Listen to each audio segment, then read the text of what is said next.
The FujiCast is an independent loading zone production. Do you know why it was called Boxing Day, or is called Boxing Day, Kev? No, I did, and now I can't remember. It's nothing to do with fighting. No, it's nothing to do with fighting. It's nothing to do with putting all of your stuff in the recycling, all the boxes. No, it's nothing to do with keeping your boxes from the Fuji film cameras that you've received on Christmas Day. No, nothing to do with that. No.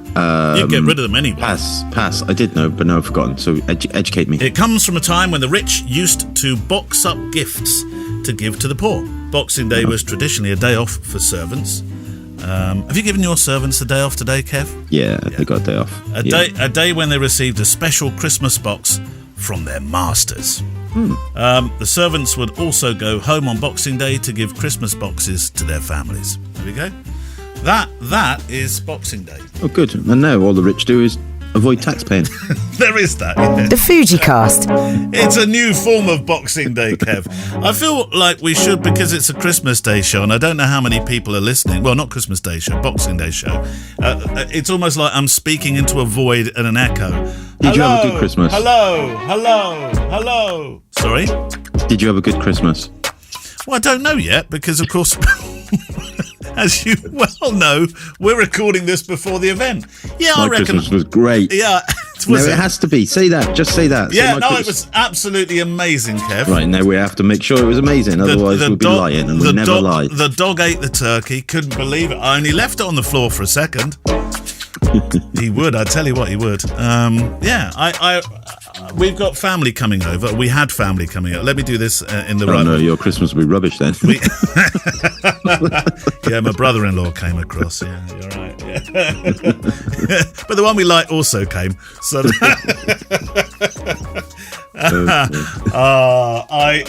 I hope he's not listening, or he has broad shoulders and can take a joke. Yeah, no, it's nice. All the family were there. 2 brother-in-laws, 1 sister-in-law, grandma, granddad, myself and Sam, the 2 boys, a dog and a partridge in a pear tree. So what could possibly go wrong? No. Dear. Well done. I'm glad you had a really good day. Yeah. New Year's coming though, Kev. Are you doing anything special for New Year? We're actually going out to. We've never been out on New Year's Day, on New Year's Eve before. I'll get the day right in a minute. New Year's Eve before. We've always kind of stayed in, as we've had the kids anyway. Yeah. This is the first year that we're actually going out to a New Year's do. We're going to an Italiano ristorante, and this is a restaurant, by the way, that Italians travel to from miles around. So it's a proper Italian restaurant. Yeah. Where do they come from? Italy. Oh, they come from Italy. Oh no, New Year's Eve. That's pretty impressive. I thought you were going to say Basingstoke. In Little Italy. Yeah. That sounds nice. Really looking forward to it. Yeah, no, I think we're staying in. Well, normally what happens is last year we were meant to be going away. I'd organised a 3-day cottage on the coast somewhere with a hot tub and everything. Literally as we were packed in and everything was in the car, the dogs were ready. They were coming with us. They rang and said, "I'm sorry, we have to cancel it. It's been flooded." And it was like the most depressing 10 minutes of my entire life. So yeah, this year we're just staying, I think. But often, sometimes what happens is we end up going next door or one of the neighbours or something. Did you do that last year then, in the end? Did you go? Yeah, we did in the end. We did. I think we went over Big Nick's. Did you take a special form of depression to Big Nick? Yeah, I took Big Axe. I could be in a hot tub now and I'm just sat in your kitchen. It was awful. It was awful, especially Rosa, who's like, Rosa is the most bubbly person. What are we doing today? What are we doing next? When can we do this? We must make sure we do this over Christmas. Let's do this. Let's do that. Let's go to Winnie's, get ice cream, blah, blah, blah, blah. And she was so excited about going to this place because it was on the beach and everything. It was really nice. Yeah. Oh my God, it was the end of the world, you know. It was awful. It was really awful. Wasn't the year before a year when you all had COVID and couldn't go somewhere as well? Well, no, that was when we did manage to get away to West Wales. That was at a half term.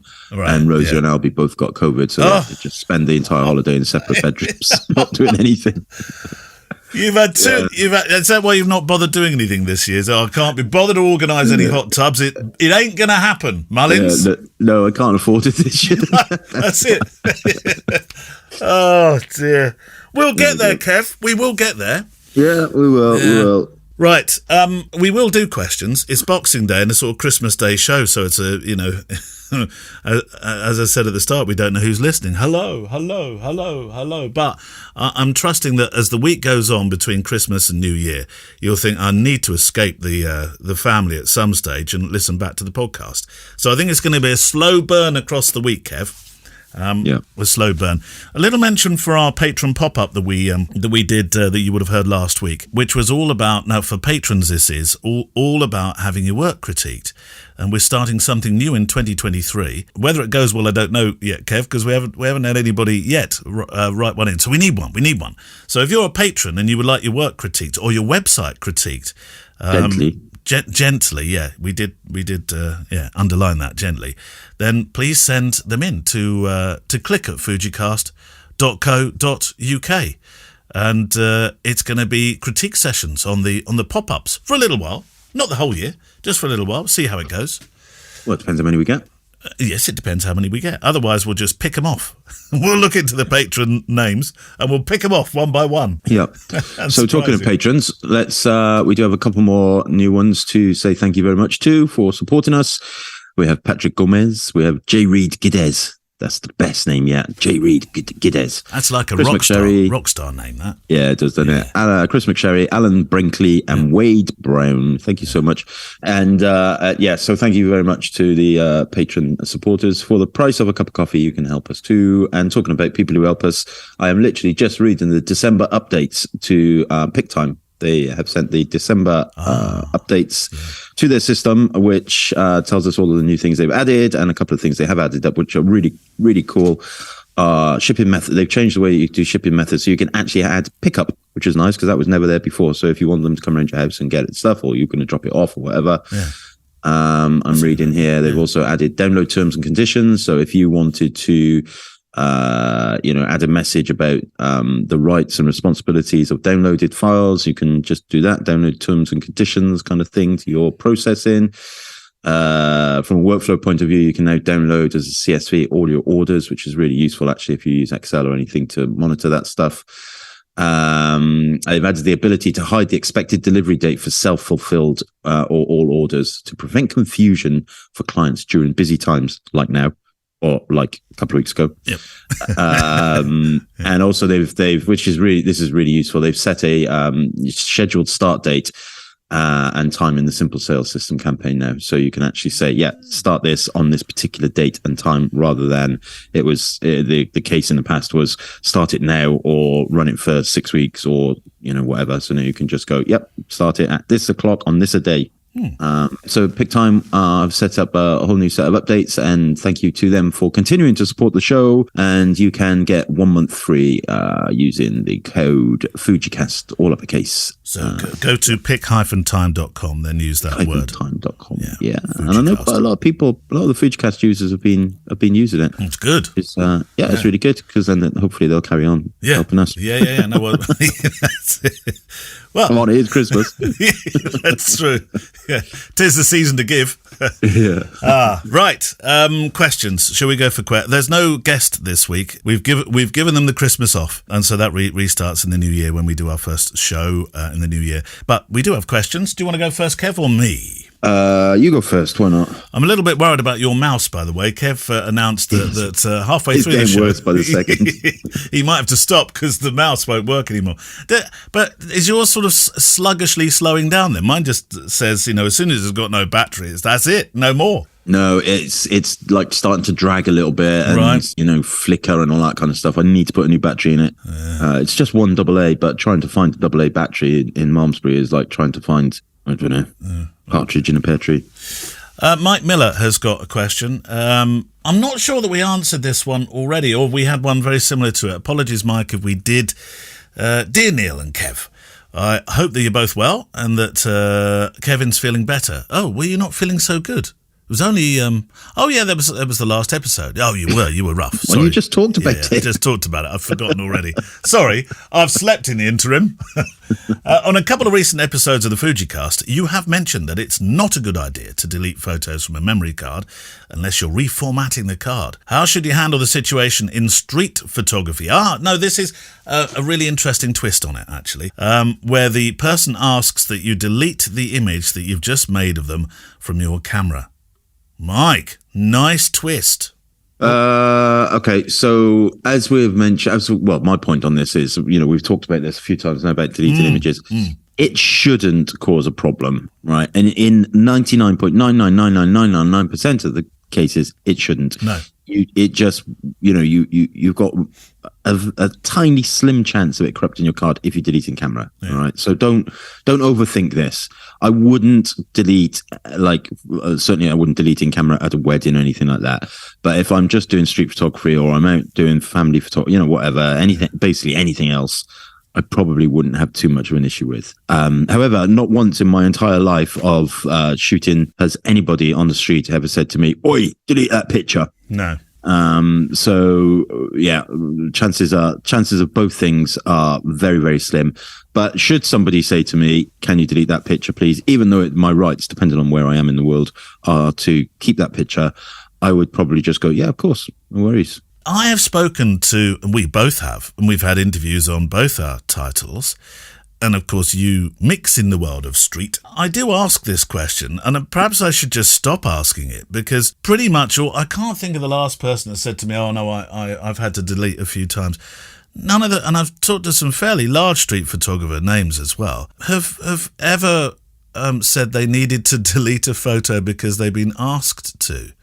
And this includes Joel Meyerowitz as well, actually. And I just wonder whether this idea of people asking you to delete photos is something that's not reality. I think this all stems a little bit. I mean, I might be wrong here, but I think partly I'm going to say something that will upset some people. Warning. Go on. Partly, I think this comes from this trend on YouTube for people to be very passive-aggressive. Yes, street photography and filming it. I agree. Here I am in London. I'm allowed to do whatever I want with my Sony. I can do whatever I want. So I'm going to go up to this old woman here, and I'm just going to take a picture in her face, and I can do whatever I want with that. It's my rights in it. Other brands are available. Yeah, other brands are available. I upload it to YouTube, and I'm going to title it, "I did whatever I wanted with my pictures in it." Are you thinking of a specific person? Because I actually am. Yeah, a bit, but there's lots of them in there. Yeah, there's lots of them. And particularly they do it not so often. This particular one I'm thinking of, I've written to him actually to try and get him to come onto this show, Kev. Never has he written back to me. Never once. And I can't think that's because he's particularly famous or desired by many to appear. And I wasn't going to invite him on just to lambast him about his attitude, but I was genuinely interested to try to understand why the aggression, why the requirement to march up and down in front of security guards in particular, and say, "No, I'm just over here. I'm on the path. Here, this is public property. If I step to my right, it's not, but I'm not. I'm on my left. Left." Yeah. Oh no, I would imagine he sent himself a Christmas present and nobody else did. Yeah, I think you're it's right. Ridiculous. Though. It is ridiculous. Yeah. I mean, there's a whole breed of it. And it makes me annoyed and angry, and it does all come down to clickbait, and the title of the video then will be something very, very obscure, and there's no need for it. There's no need for it. There's enough negativity in the world without people doing that. Do you think people are less inclined to? I mean, it's had its day now. The sort of the fights on the street of I know my rights. Surely now, hasn't it? I don't know if it has. I think it just comes in cycles, doesn't it? People, right. People who are new to the street photography will worry about it and look for things like that on YouTube. Then they'll see it and it'll come again. And it's not something that we've twisted this into a very negative thing. It does not need to be. Don't worry about deleting pictures off your camera if you have to, and it's a non-critical commercial situation. If somebody does say to you on the street, "Please may you delete that picture," then just say yes, of course. Well, happy Christmas, you say to them. Yes, or next year. Right, your question. If your mouse will guide you across to Facebook or the Book of Face and then Okay, so I have a question here from Matt Fletcher, and hang on, I got to start with the most recent one, as is my time-honoured tradition, which is 23 hours ago from when we are speaking. Gavin Hill, John, hi both. I've only just discovered the podcast and I'm working through past shows. Love the format. Definitely the most useful podcast I've come across for photography. Yay. I'm a hobby photographer and have been slowly progressing for a few years. One area that still mystifies me is sharpening and noise reduction. You said it, Kev. You said it. I did. I was practicing a bit noise reduction overnight. Yeah, I've been up all night talking. Can you explain in Muppet terms the simplest way to process images for a clean and sharp result?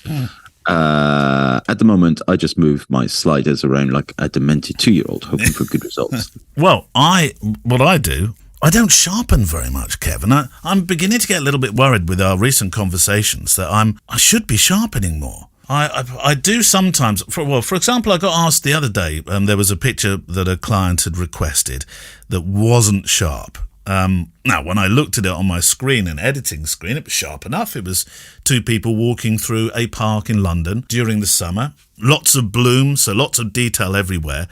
And I suppose my eye really wasn't looking at how sharp the faces were. But there was a bit of motion blur, you see, Kev. And they needed to blow it up to an A2 size to make a nice print from. Now, the bride noticed, or rather the company sent it back and said the face isn't very sharp. So she said, can you have a look at that? And she was right. It wasn't completely sharp. So I did go in and just whacked the fader to the right, sharpen it up, added a tinsy bit of grain because any more you'd be sort of, the expression in the wind comes to mind, sent it off and the company were very happy with it. But maybe, you said to me last week that Fuji files are always over sharpened anyway. Only by Lightroom. Yeah, by Lightroom. That's what I meant. Yeah. Lightroom. Yeah. Well. But I don't really sharpen, and I don't think you do either, do you? You're not an avid sharpener, are you? You didn't answer this the way he wanted. He wanted it answered in Muppet terms. All right.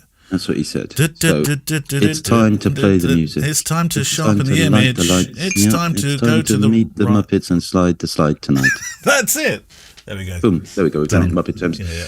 Yeah. Similar.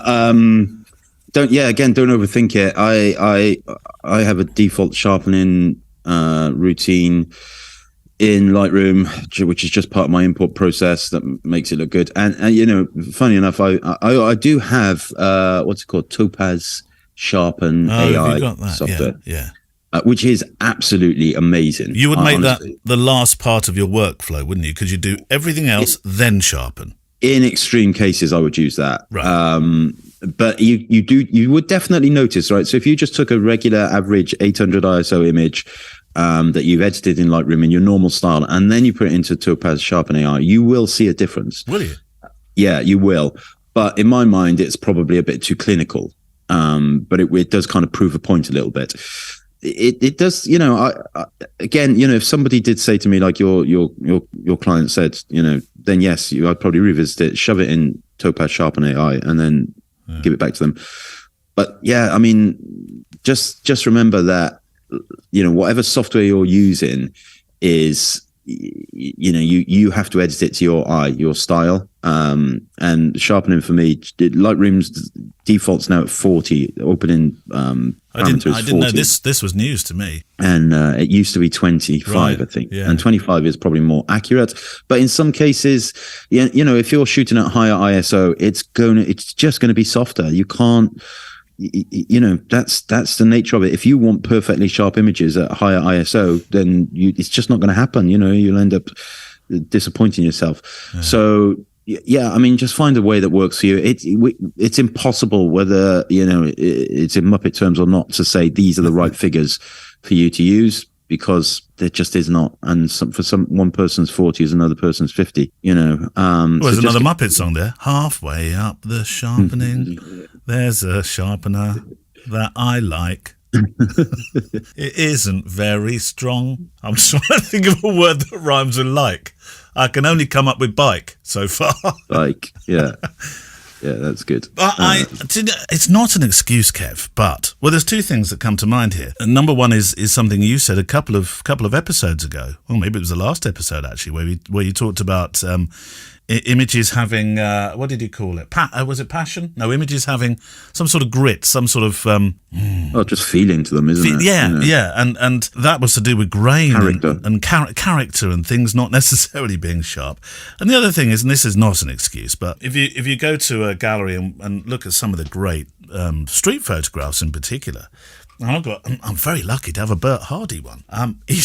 It's not very sharp, Kev. In fact, it's not sharp at all. So, no, it won't be. Do you think people get a bit drawn in about sharpness on that one? Yeah, I think so, especially in the digital age. Yeah. And again, we've talked about this many times. We spend all our time buying high-end, super sharp image, sensors that have got bigly pixels and bigly mix and bigly books, and then we stick a VSCO filter on it or whatever to make it look like it was taken with a film in 1975, and crush all the blacks at the low end. Yeah. All right, Adam B. Hello, both. I'm currently using an X Pro 3, but since upgrading to the excellent new 23mm 1.5 WR for my hands, the ergonomics have shifted to the lens, and it isn't so comfortable. I've been eyeing up the H2S and the H2. I do shoot indoors a lot where light can be pretty low, i.e. church. I've never had an issue with my X Pro 3. 26 megapixel sensor does a great job. I don't shoot video. I'm concerned that the low light performance on an X-H2 will be a step backwards from the X Pro 3 due to more pixels on the same area of sensor. Would I be better for low light indoor environments, saving up a little bit more and buying the X-H2S? Image quality, ergonomic comfort using the camera with the new lenses are absolutely paramount. Sorry this question is a bit techie. Thank you for such a great show, Adam. You can be a bit techie. Now, the X-H2S and low light, I have found, Adam, is absolutely superb. I have not used the X-H2. Would I, Kev? And the sensor size is an appropriate argument here. Would I be a bit disappointed in the places that I use a camera? Because I'm not shooting billboard stuff. I'm not in a studio making huge images for the sides of buses or anything. I'm often in low light. Yeah, so, I sent my X-H2S back. Well, I haven't sent it back, I sold it. I know, but it wasn't to do with the performance of low light, though, was it? I suppose the X-H2S was the 26 megapixel sensor, and I've swapped it for XT5s, which is the 40 megapixel sensor.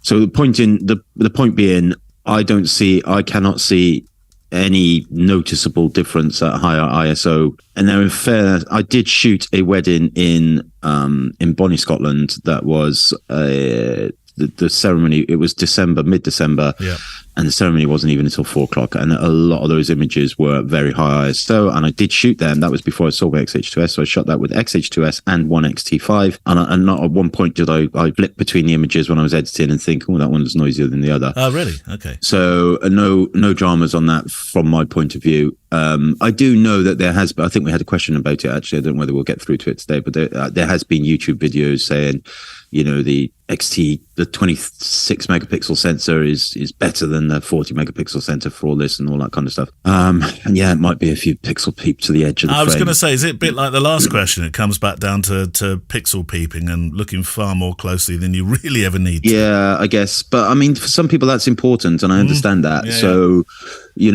What I suggest people who are on the fence about this, I think if you go to DP Review, they always have raw files available for all different cameras at all different ISOs. So you can download a 12,800 ISO from the 26 megapixel sensor and a 12,800 from the 40 megapixel sensor, and make your own decision. But for me personally, no, I could not wait to get rid of the X-H2S in the end. That was just a big mistake on my part. But that was more to do with the ergonomics of it and the usability. Two XT5s I've been shooting with, and I've been loving it. You're loving it, yeah. And I know you have a computer that has the onboard computing power of a small satellite in space. They do have a very big computer, yeah. Or a very large satellite in space. But have you noticed, it might be difficult, it might be an impossible question for you to answer here. Much, much bigger files. What are they going to do to processing time, in particular in a program like Lightroom, that in the past has been a bit twitchy when it comes to big files? Yeah, again, I don't really know. I mean, I'm not noticing anything, but I do, as you say, I have a very powerful PC. you know what, if you're an amateur and you're not making money out of things, by that I mean a hobbyist, then maybe that's something to take into account. But if you're a professional, you need a professional system. So if you're using higher image sizes, whether that's GFX or 40 megapixel sensor images, and your computer can't cope with it, and you're professional, then you need to get a new computer. That's progress. That's the way things move on, isn't it? But if you're a hobbyist and that's not the case, then yeah, it might be something you need to consider. Yeah. But I'm not seeing any dramas with it. No, I wouldn't expect. 40 megapixel. The file sizes are not.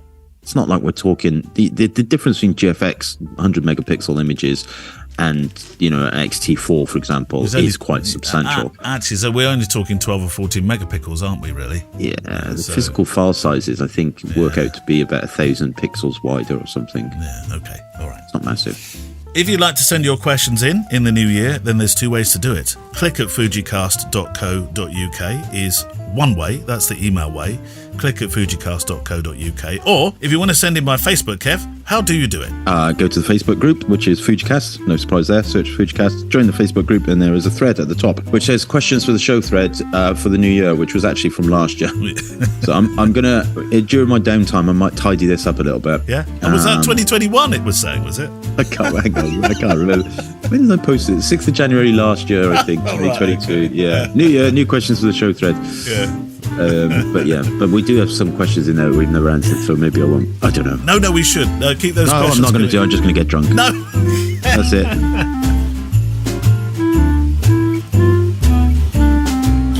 Boxing Day 2022, and Kev is drunk. Drinks reception. Drinks reception. No, you got that last word was perfect. What was it again? Noise reduction. No, it's failed again. Noise reduction. Kids were taking a makeup on the way back yesterday on the train coming back from London. Yeah. Rosie was like, say Etch-a-Sketch, Dad. People next to us were pissing themselves. Etch-a-Sketch. Oh, dear. Right. Anyway, this is your book. Oh, is it my book? What do you mean my book? You half own this book. No, do I? Yeah, and you half own 3 of the mince pies that came with it. Oh. What do you mean? You've eaten a lot, Mullins. I probably, have. They were very nice. Thank you very much. But I did think there was no point in... don't send me half-eaten... Giving them to you. That would be odd. They came all the way from Ireland as well. Right. Yeah. Our good friend Pascal Diamond sent us 6 mince pies. Yeah.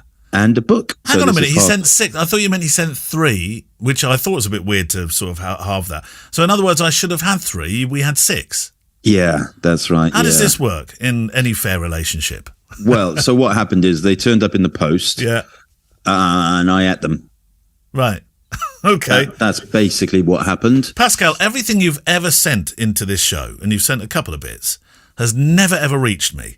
Kev's either eaten it, stored it away, or is about to eat it. Yeah, that's right. Yeah, no, this is absolutely true. He did last year as well.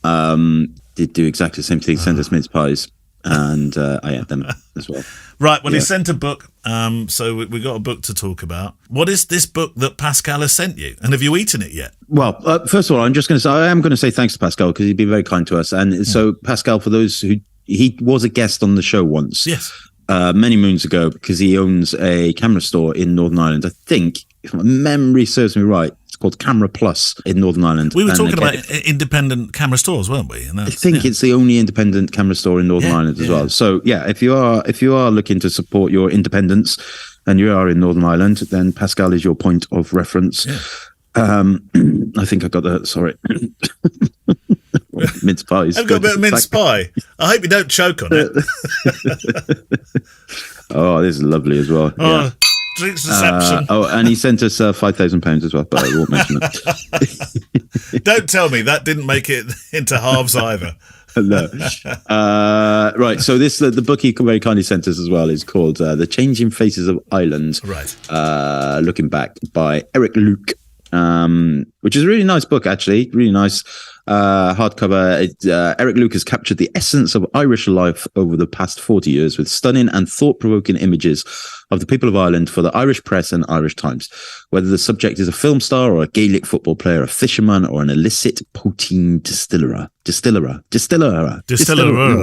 word I can't say. Distiller. There we go. Luke's talent is in showing persons as they really are. This collection offers a fascinating insight into dated lifestyles, as well as the cultural and political events of the years in a country undergoing rapid change. A celebration of the people of Ireland, rural and urban, young and old, famous and unknown. There we go. And it is a really nice book. It's a perfect size, square kind of, or just slightly off square, but not too big, not too small. Yeah. And yeah, I mean, it's one, it sings to me because it is just full of nostalgic images, you know, lots and lots of pictures and lots of textual description, not just kind of old-fashioned old black and white stuff. There's an element of that as well, but I'm looking, for example, I've just flicked to there's no page numbers, but kind of really kind of creative color silhouettes. A glorious sunset on the longest day of the year, Midsummer's Day, at Sandy Cove, South County, Dublin. My youngest son, Jack, is playing on the roads, oblivious to me taking pictures, providing a perfect silhouette against the sunset. So there's a whole load of that there. A young newspaper seller in Mulligan's Pub, Poolberg Street. Now, that's the kind of job I'd like to be, a newspaper seller in a pub. Yeah. Ace, isn't it? That's an invented whole new genre of shopping, that, isn't it? Yeah. Perfect. Yeah. St. Stephen's Day celebrations. That's Boxing Day, isn't it? St. Stephen's Day, isn't it? No, hang on. Is Boxing Day St. Stephen's Day in the? Is that how you call it as well? Don't know. I'll look that up while you're looking at pictures. I think it is.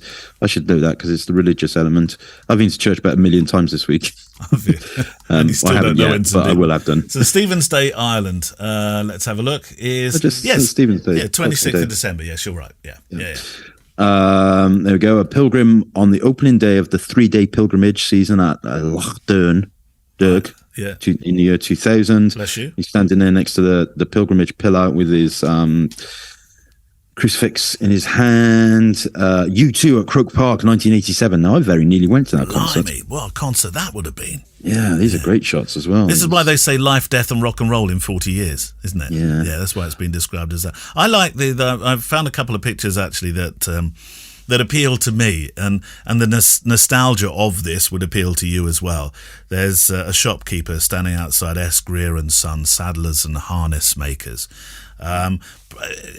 Killarney is a place that sort of comes to mind when I look at this. Killarney has the last time I was there a few years ago, maybe 4 or 5 years ago now, but has sort of a row of the beautiful, wonderful shops that look like they're still stuck in a period of 40 years ago. And then you sort of go off the beaten track a bit and you go down one of the alleyways and you find a pub tucked right in the corner, and it has that sort of thing in it as well, doesn't it, this book? Oh yeah, there's loads of it. I mean, there's a whole section on kind of famous people. So Gilbert O'Sullivan's here, Paddy Maloney as well, in one, and then I've just flipped forward a few pages to the Smithfield Horse Festival, which I'm not sure if that still happens anymore. The Smithfield Horse Festival might do, but very kind of very traditional traveller communities, selling riding their horses really fast up the road, and all these little kids, holding on for dear life. Yeah. I know that feels. We went when the snow was here before Christmas. Me and Gemma had to go up the stables later. Well, not late. It was about 4 o'clock, but I went with her because it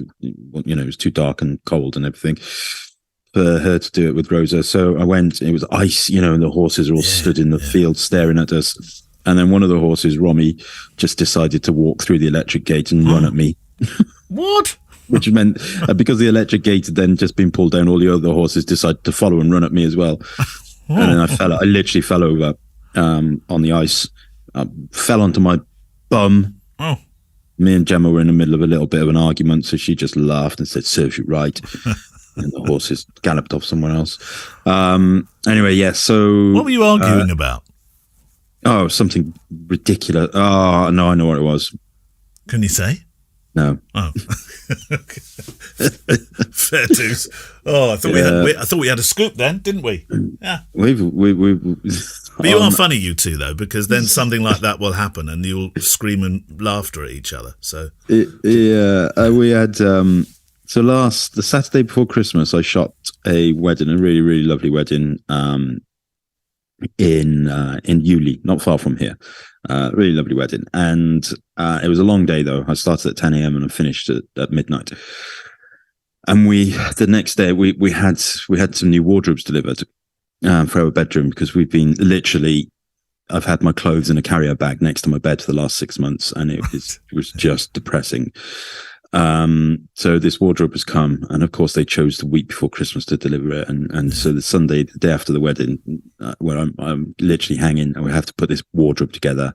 And you know what our house is like. It's, the walls don't, not straight, the floor's not straight, the stairs go around corners. And so we had to start building it in sections downstairs in the kitchen and move it up. Took us, it must have taken us 9 hours. And we did not kill each other, which was really cool. Yeah. Which wouldn't have been a very nice Christmas present for anybody if we'd had a big fight just before Christmas. No, not really. But we did. We've got wardrobes now. Of course, the wardrobe, one of the doors, because they're sliding doors. And so one of the doors it just keeps sliding because our house is on an angle. Well, have you not? You could sort of prop something under the end. Prop it up at one end, Kev. That's the way. Yeah, we propped it up at one end, but then that end is no longer straight against the wall next to it. Oh, now you're reading it in the wrong way. Oh God, yeah, yeah. Well, you will choose a house that was built before the Doomsday Book. I know it's entirely our own fault, but it was very funny. Anyway, Christmas joy building wardrobes. So the book, and then there's a section on the kind of the troubles in the north over the years, and then right at the end, I think the last section is sport. One of my favourite pictures. While a certain amount of skill is required to capture international games, sometimes luck also plays a part. And this is what I always say to my street photography students. It's almost always about serendipity. On this occasion, the frame I captured, while only milliseconds away from those of my colleagues, became a PPAI award winner. Gervin Dempsey scores a try in a pouring rain at Lansdowne Road, 31st January 2011, as Ireland beat Argentina 16-7. And what a fantastic picture that is. Proper Irish rugby, that pouring rain. Blood and guts. You got the Argentinians, bless them, probably thinking, what the hell's this weather? Yeah. But yeah, great. That's actually quite a close match in those days for Argentina versus Ireland, surely, in terms of rugby scores. Yeah, although Argentina a decent side, but yes, you're quite right. You would expect, if you played that game now, I would expect Ireland to hammer them quite substantially more. Because Argentina did beat England, didn't they, in November? Anyway, I'm moving on. An obscure event like an evening polo match. I don't recall, but I do think we beat you at football, though, Kev. You did. Yeah. In fact, Wales were voted the worst team of the World Cup. Oh no, were they? No, and they were quite rightly voted that. An obscure event like an evening polo match in Phoenix Park might seem unlikely to produce a once-in-a-lifetime shot.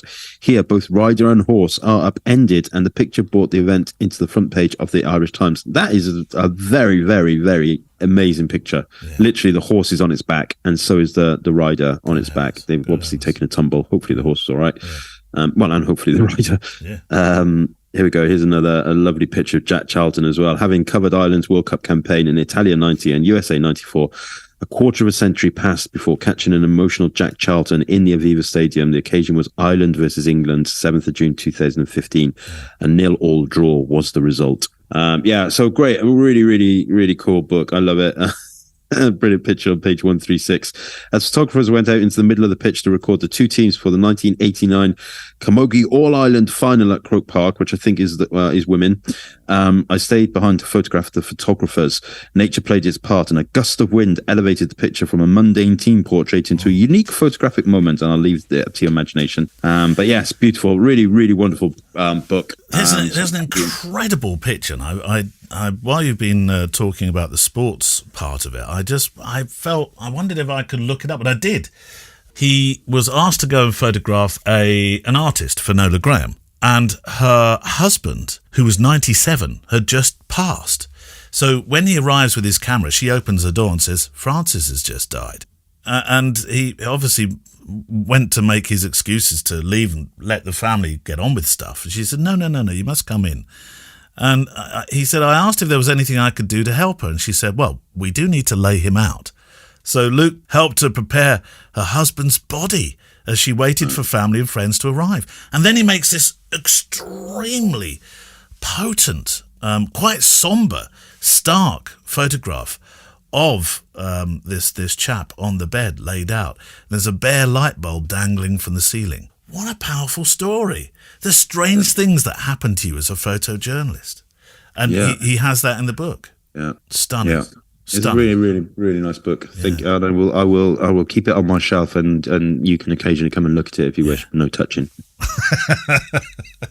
Don't even think about touching it. Don't breathe on it. Yeah. Right. Well, thank you for sending that in. And we'll do a link on the website for it, yeah? Yes, we will, of course. And also for Pascal's camera shop, why not? Yeah. Can I just say something? I just had an order come in for a preset order from Yasser Arafat. Really? Obviously not the Yasser Arafat, because he is dead. That would be strange, wouldn't it? Literally just popped up into my email. That must have made you do a double take for a second. It did. Yeah. Initially, I thought it might be spam, but then why should it be? But it's not. Right, on this fine Boxing Day programme, you've obviously got things to go and drink and eat that were sent into us that you've eaten. I've got a board game to go and play. I'm absolutely sure at this stage. We always do, but do you do board games, Kev, or is that just... Yeah, we do sometimes. I mean, Gemma despises board games. Oh, does she? Right. Yeah, and musicals and stuff. She doesn't like musicals? No. No, hates musicals. Whereas like one of my favourite films of all, well, my favourite film of all time is Inside Llewyn Davis, which isn't a musical. It's a Coen Brothers film, but there's a lot of music in it. It's brilliant. Yeah. And my second favourite film of all time is Eurovision. Okay. I love it. I love that film. Absolutely not love one it. I would have. Play Ya-Ya Ding Dong. Play Ya-Ya Ding Dong. I love it. I watched that on repeat with my headphones on, just chuckling to myself. So you've never taken Gemma to the fine lights of any metropolitan city, but closest one to you being London in terms of the theatre land anyway. Never taken her to see Les Mis or Phantom of the Opera or anything like that? Doesn't like any of that stuff. No. No. Anyway, well, that's fair enough. No, that's fair enough. Why were we talking about that? I've no idea. Board games. I think Oh yeah, board games. Yeah. So no, but we do like me and Albie play quite a lot of chess, and Rosa will play chess also, and we do play. We play a bit, not necessarily just at Christmas time, but over the year, bits and pieces. But not. I wouldn't say we're a board game family. Put it that way.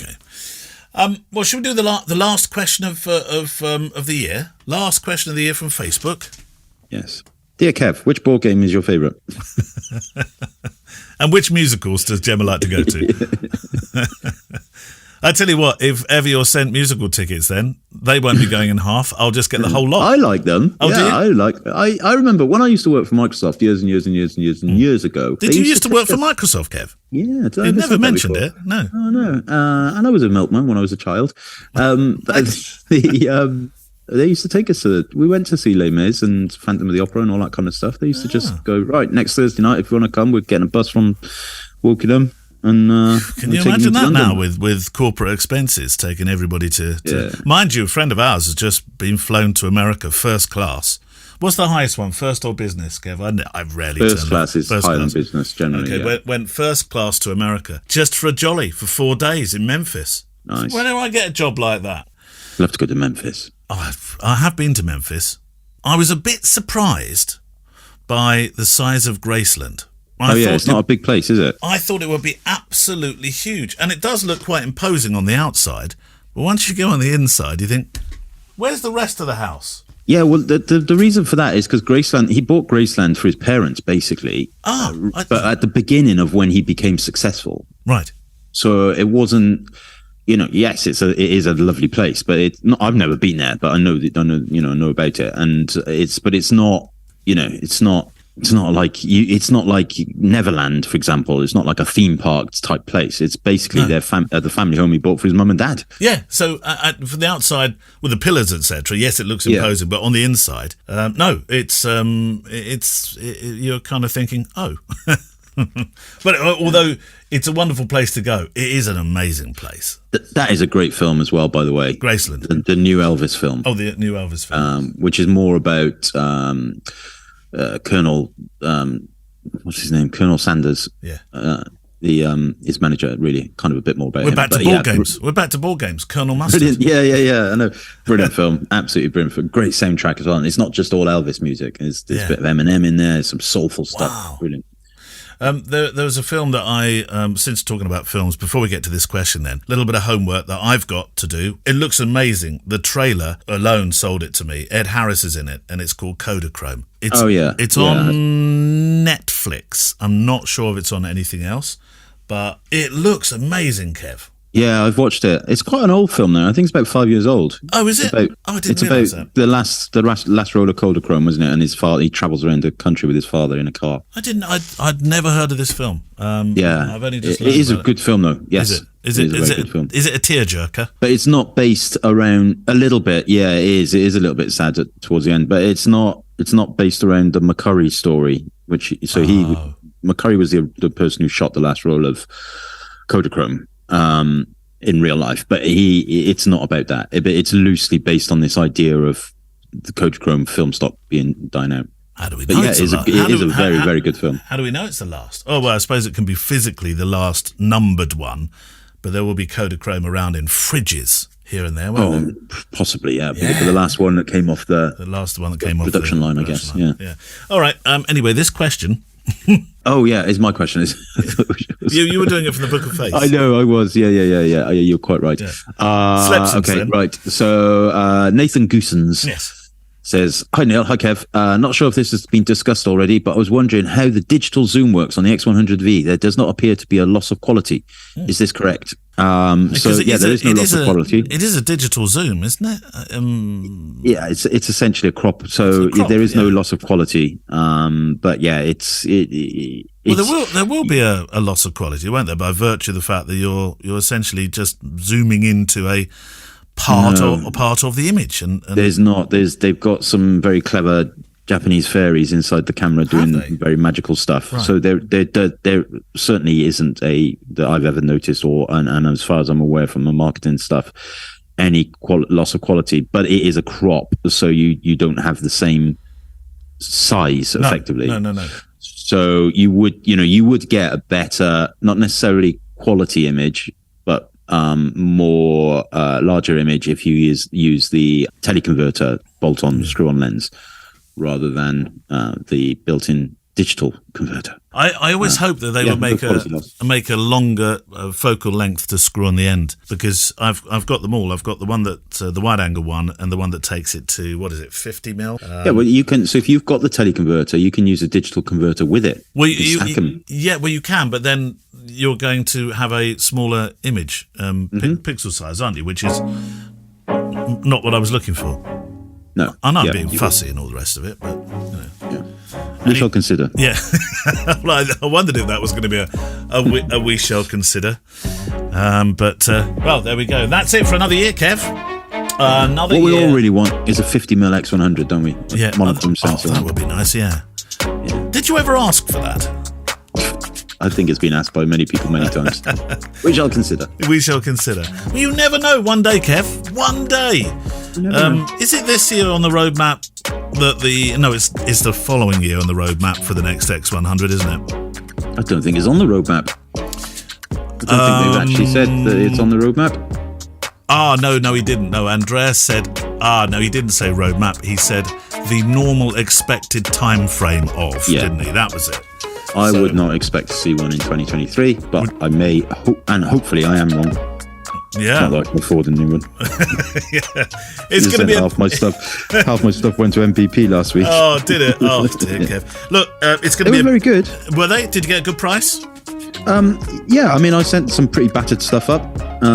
They never mentioned the boxes. Boom, boom. But yeah, they did knock it down slightly, but what I would expect, just because I didn't send chargers and stuff like that. But yeah, I got what I consider a reasonable price. I should think they've put it in the Museum of Antiquities there, haven't they? Look at this stuff this person sent in. Hey? I did send an X Pro 2 that had looked like it'd been... I did mark it down as well used. Well, yeah. Oh, that explains now the, as we said before, the new listed item that now just says hashtag looks like Mullins owned it. Right. Have a nice new year, Kev. Yeah, you too. Happy New Year, enjoy. And here's to a super 2023 for everyone. Happy New Year. Bye, Kev. Bye-bye. The FujiCast is an independent Loading Zone production. Email the show with your questions and words of wisdom to click@fujicast.co.uk. Email any complaints and political nonsense to our wives, who will deal with your comments in their own good time and in their own good way.